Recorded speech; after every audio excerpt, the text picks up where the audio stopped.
Good morning, all of you. Today we are going to study about levels of organization. 11th ஸ்டாண்டர்டில் நம்ம classification பார்த்துட்ருக்கோம். Kingdom அனிமாலியாவில் classification நம்ம பார்த்துட்ருக்கோம். சரியா? எந்த அடிப்படையில் அனிமல்ஸ் வகைப்படுத்தி உள்ளனர் அப்படின்னு கேட்டிங்கன்னா இங்கே பாருங்கள். Levels of organisation, nature of coeloms, அப்புறம் the presence or absence of segmentation, அப்புறம் notochord and the organisation of the organ system. இதை பேஸ் பண்ணி தான் அனிமல்ஸ் கிளாசிஃபிகேஷன் பண்ணியிருக்காங்க. இப்போ நாம் என்ன பார்க்க போகிறோம் அப்படின்னா, ஃபஸ்ட்டு கிளாசிஃபிகேஷன் பண்ணுறாங்க இல்லையா, அதில் லெவல்ஸ் ஆஃப் ஆர்கனைசேஷன். என்னென்ன லெவல்ஸ் ஆஃப் ஆர்கனைசேஷன் இருக்குது அப்படின்னு கேட்டிங்கன்னா, first life is organised into 5 levels. ஒரு உயிரினம் 5 லெவல்களில் காணப்படுகின்றன. ஒன்று life is organised into 5 levels. First cells, second tissues, fourth organs, fifth organ systems, அப்புறம் ஆர்கன் சிஸ்டம் எல்லாமே சேர்ந்தது ஆர்கானிசம்ஸ். சரியா? அப்புறம் பப்ளிக், அதாவது பாப்புலேஷன், கம்யூனிட்டி, ஈகோசிஸ்டம் அப்படின்னு நம்ம பெருசாக போயிட்டே இருக்கும். சரியா? எங்கேருந்து ஆரம்பிக்குது? Basic structural and functional unit of an organism is cell அப்படின்னு நம்ம ஏற்கனவே படிச்சிருக்கோம் இல்லையா. அதனால் செல்ஸ் தான் நாம் முதல்ல வைக்கிறோம். செல்ஸ், அதாவது செல்லுலார் லெவல் ஆஃப் ஆர்கனைசேஷன், அப்புறம் tissue level of organisation, next organ level of organisation, அப்புறம் organ system level of organisation, last organisms. சரியா? அடுத்தது there are 5 levels of organisation in multicellular organisms. சரியா? மொத்தம் 5 லெவல்ஸில் இருக்குது. ஒன்று cells, cellular level of organisation, tissue level of organisation, organs level of organisation, organ system level of organisation, அப்புறம் organisms. சரியா? அப்புறம் லாஸ்ட்டு 3 இருக்கிறது population, community, ecosystem. The cell, அதாவது செல்லுலார் லெவல் ஆஃப் ஆர்கனைசேஷன் அப்படின்னு சொல்லும்போது, the cell is the basic unit of structure and function of a living thing. Cells are specialised by size and shape for the job they do. அதாவது அதோட செல்லோட ஒரு செல்லோட வேலையை பொறுத்து அதுக்கு நாம் பேர் வச்சுருக்கோம் இல்லையா. இப்போ கண்ணில் இருக்கிறது என்னென்ன செல்ஸு தெரியுமா உங்களுக்கு? ஒன்று கோனிக்கல் செல், இன்னொன்று ராட் செல்ஸ். சரியா? அதே மாதிரி நம்மளோட பாடியில், அதாவது உடம்பு பூரா மசில்ஸ் காணப்படுகிறது இல்லையா. அந்த மசில்ஸ் என்ன அப்படின்னா மசில் செல்ஸ். அப்புறம் போன்ஸ் எதால் ஆகிருக்கும் அப்படின்னா போன் செல்ஸால் ஆகிருக்கும். ஹார்ட் எதனால் ஆகிருக்கும் அப்படின்னா கார்டியாக் செல்ஸ் மூலமாக ஆக்கப்பட்டிருக்கும். சரியா? அதோட ஒரு செல்லுக்கும் அதோட வேலையும் வடிவத்தையும் பொறுத்து வேறு வேறு பேர். சரியா? Next tissues. Tissues are made up of some type of cells, அதாவது சேம் டைப் ஆஃப் செல்ஸ். ஒரே மாதிரியான செல்கள் கொண்ட அந்த கூட்டம் தான் டிஷ்யூஸ் அப்படின்னு நாம் சொல்லுவோம். Grouped together to do a specific job. ஒரு குறிப்பிட்ட செல் கூட்டம் ஒரு குறிப்பிட்ட செயலை செஞ்சால் அது ஒரு திசு என்று அழைக்கப்படுகிறது. எக்ஸாம்பிளுக்கு சொன்னோம் அப்படின்னா, ஒரே மாதிரியான செல்ஸ் எங்கெங்கே இருக்கும் அப்படின்னு கேட்டிங்கன்னா மசில்ஸில் இருக்குது, மசில் செல்ஸ். அதனால் என்ன சொல்கிறோம்? மசில் டிஷ்யூ அப்படின்னு சொல்லுவோம். அதே மாதிரி எபிதீலியல் டிஷ்யூ எங்கே இருக்கும் அப்படின்னா நம்மளோட தோல் பகுதிகளுக்கு பக்கமாக எபிதீலியல் செல்ஸ் காணப்படும். அதனால் அந்த செல்ஸ் எல்லாத்தையுமே சேர்ந்து என்ன சொல்கிறோம்? எபிதீலியல் டிஷ்யூஸ் அப்படின்னு சொல்லுவோம். சரியா? இதில் example 4 different types of animal tissues are epithelial, muscle, nervous and connective tissues. சரியா? முதல்ல சொல்கிறேன். Epithelial tissues, muscle tissues, nervous tissues, அப்புறம் and connective tissues. This pink sponge has only cells but they are not organized into tissues. இந்த pink கலரில் இருக்கக்கூடிய இந்த sponge அதாவது cellular level of ஆர்கனைசேஷனில் இருக்குது. ஆனால் டிஷ்யூவாக ஒன்றும் ஃபார்ம் ஆகலை. ஆனால் நிறைய செல்ஸ் வந்து இதில் ஒரே மாதிரியான செல்ஸ் வந்து காணப்படுகிறது. சரியா? அடுத்தது, the blue man over as tissues but no organs. இந்த ப்ளூ கலரில் இருக்கிற இந்த கடலில் இருக்கக்கூடிய கடல் அல்லி அப்படின்னு பேர் இதுக்கு. இது என்ன பண்ணியிருக்கு அப்படின்னா, இதுலேயும் டிஷ்யூஸ் இருக்குது, ஆனால் ஆர்கன்ஸ் வந்து இதில் இல்லை. சரியா?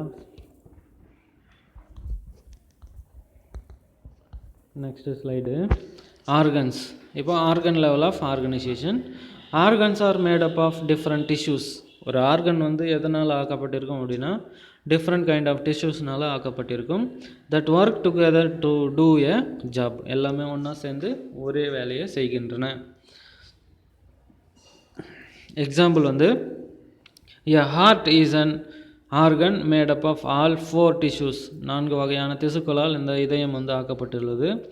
திஸ் கார்சல், அதாவது பாலிப்ஸ், அதாவது கார்டியாக் பாலிப்ஸ் அப்படின்னு பேர், is an organ and a leaf is a plant organ. சரியா? அடுத்தது, ஆர்கன் சிஸ்டம். ஆர்கன் சிஸ்டம் அப்படின்னு சொன்னால், an organ system is a group of organs working together. பல்வேறு உறுப்புகள் ஒன்றாக இணைந்து வேலை செய்வதற்கு பேர் தான் ஆர்கன் சிஸ்டம் என்று பெயர். சரியா? Example, human organ systems include circulatory system, reproductive system, digestive system, nervous system and respiratory system. சரியா? Plant organ system, root system, stem system, அப்புறம் லீஃப் சிஸ்டம். இது எல்லாமே வந்து டிரான்ஸ்போர்ட் சிஸ்டம் என்று அழைக்கப்படுகிறது. இந்த டயக்ராமில் பார்த்தீங்க அப்படின்னா, இது ஒரு தவளையை என்ன பண்ணியிருக்காங்க அப்படின்னா டிசெக்ட் பண்ணியிருக்காங்க. அது உள்ளே பார்த்தோம் அப்படின்னா அதோட டைஜஸ்டிவ் சிஸ்டம் மட்டும் நமக்கு தெளிவாக வந்து தெரிகிறது. சரியா? அடுத்தது, organism. Sum of all cells, tissues, organs and organ systems makes an organisms. இந்த cells, tissues, organs and organ system இது எல்லாமே சேர்ந்து ஒரு ஆர்கானிசமை வந்து உண்டாக்குகிறது. சரியா? இப்போது நம்ம புக்கில் கொடுத்துருக்க அந்த டாபிக்ஸை நம்ம வந்து இப்போ பார்க்குறோம். நம்ம புக்கில் என்ன கொடுத்துருக்காங்க அப்படின்னா, first cellular level of organisation. சரியா?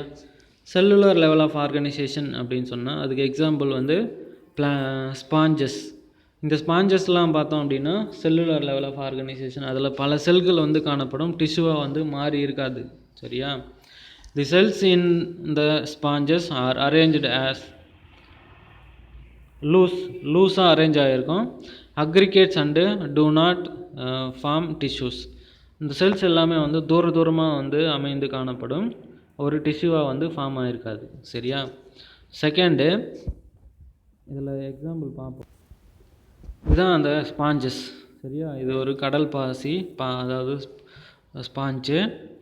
இதில் பார்த்தோம் அப்படின்னா செல்ஸு கிட்ட அரேஞ்ச் ஆகிருக்குமா கண்டி, டிஷ்யூவாக வந்து மாறி இருக்காது. சரியா? இது கடலில் பார்த்தோம் அப்படின்னா நிறைய ஸ்பாஞ்சஸ் வந்து காணப்படும், அதில் ஒன் ஆஃப் த ஸ்பாஞ்சஸ் இது. சரியா? Second, tissue level of organisation. Cells perform similar function are aggregated to form tissues. Example வந்து டிப்ளோபிளாஸ்டிக் அனிமல்ஸ். எக்ஸாம்பிள் வந்து நிடேரியா அப்படின்ற ஒரு ஃபைலமில் இந்த டிஷ்யூ லெவல் ஆஃப் ஆர்கனைசேஷன் வந்து காணப்படுகிறது. சரியா? டிப்ளோபிளாஸ்டிக் அப்படின்னு சொன்னால் 2 அடுக்கு உயிரினங்கள் அப்படின்னு அர்த்தம். புரியுதா? இதில் செல்ஸ் என்ன வேலை செய்யும் அப்படின்னா ஒரே மாதிரியான பணியை மேற்கொள்ளும். சரியா? அடுத்தது, organ level of organisation. Different kind of tissues என்ன பண்ணும், சேர்ந்து ஒரு ஆர்கனை வந்து உண்டாக்கும். சரியா? Aggregated to form an organ to perform a specific function. ஒரு குறிப்பிட்ட வேலையை மட்டும் இந்த ஆர்கன்ஸ் வந்து செய்யும். சரியா? இதுக்கு எக்ஸாம்பிள் வந்து platyhelminthes and other higher phyla. பிளாட்டியல்மின்தஸ்லேருந்து ஹையர் ஃபைலம் வரைக்குமே, ஹியூமன்ஸ் வரைக்குமே இந்த ஆர்கன் லெவல் ஆஃப் ஆர்கனைசேஷன் வந்து காணப்படுகிறது. சரியா? அடுத்தது, organ system level of organisation. flatworms, nematodes, annelids, arthropods, molluscus, echinoderms and chordata. இது எல்லாத்துலேயுமே பார்த்தோம் அப்படின்னா ஆர்கன் சிஸ்டம் ஆஃப் ஆர்கனைசேஷன் வந்து காணப்படுகின்றது. The evolution of mesoderm in these animals has led to their structural complexity. ஏன் காம்ப்ளிசிட்டி அப்படின்னு சொல்கிறாங்கன்னா அதோட உடல் அமைப்பு பார்த்தோம் அப்படின்னா ரொம்ப காம்ப்ளெக்ஸாக வந்து காணப்படும். அதனால தான் ஸ்ட்ரக்சரல் காம்ப்ளெக்சிட்டி அதில் காணப்படுகிறது. இதில் பார்த்தோம் அப்படின்னா ஆர்கன் சிஸ்டம்ஸ் பார்த்தோம் அப்படின்னா நிறைய இருக்கும். சரியா, வேறு வேறு ஆர்கன் சிஸ்டம்ஸ் இருக்கும். என்னென்ன ஆர்கன் சிஸ்டம் அப்படின்னு பார்த்தோம் அப்படின்னா ஒன்று வந்து respiratory system, digestive system, circulatory system, reproductive system அப்படின்னு நாம் பார்ப்போம். சரியா, இதான் வந்து organ system level of organisation. The tissues are aggregated to form organs and organ systems. சரியா, டிஷ்யூஸ் தான் என்ன மாறி இருக்குது அப்படின்னா ஆர்கனாகவும் ஆர்கன் சிஸ்டமாகவும் மாற்றப்பட்டு உள்ளன. சரியா, இதில் ஃபஸ்ட்டு சிஸ்டம் வந்து டைஜஷன் சிஸ்டம். சரியா, Platyhelminthes has only a single opening to the exterior which serves as a both mouth and anus. Platyhelminthes அந்த புழுவில் பார்த்தோம் அப்படின்னா ஒரே ஒரு ஓப்பனிங் தான் இருக்கும். அதுவே வந்து வாயாகவும் அதாவது வெளியேற்றும் மலப்புழையாகவும் செயல்படுகிறது. சரியா, and hence called an incomplete digestive system. Platyhelminthesல காணப்படக்கூடியது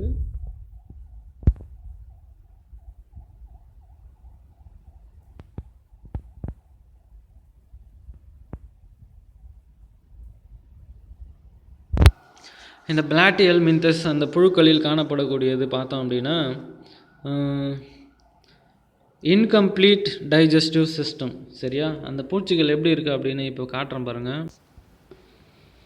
இது பார்த்தோன்னா இதுதான் ஃப்ளாட் வார்ம்ஸ் அப்படின்னு சொல்லுவோம். இதில் டேப் வார்ம்னு ஒன்று இருக்குது பாருங்கள், இதுதான் டேப் வார்மு, இது தான் பிளாட்டிஹெல்மின்தஸ் அப்படின்னு பேர். சரியா, இது மூணுமே பிளாட்டிஹெல்மின்தஸ் தான். இதில் 3 வகையான புழுக்கள் வந்து காணப்படுகின்றன.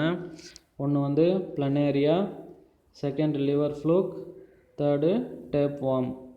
சரியா, இது மூணுமே பிளாட்டிஹெல்மின்தஸில் வரக்கூடிய அந்த பூச்சி இனங்கள், தட்டை புழுக்கள் அப்படின்னு அர்த்தம். இதில் ஒரே ஒரு ஓப்பனிங் தான் இருக்கும், அதுவே வந்து மவுத்தாகவும் ஏனஸாகவும் செயல்படும். சரியா, இதில் பிரான்ச்டு கேஸ்ட்ரோவாஸ்குலர் கேவிட்டி, ஒரே ஒரு கேவிட்டி தான் அங்கே காணப்படுகிறது. சரியா, இப்போது ஆஸ்கெல்மின்தஸ் to chordates all animals have a complete digestive system.